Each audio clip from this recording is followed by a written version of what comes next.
Welcome, dear young friends, to MOOC's open online course on photojournalism.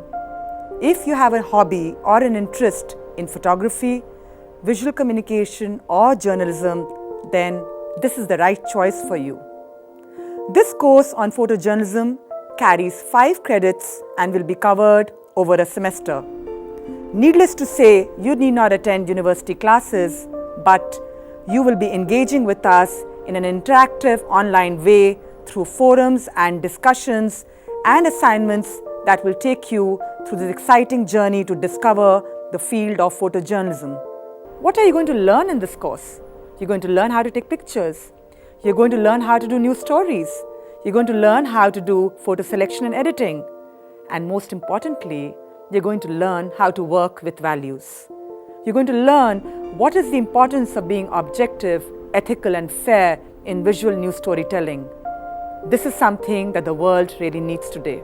Are you ready to join us in this online course? We hope you join us. Good luck.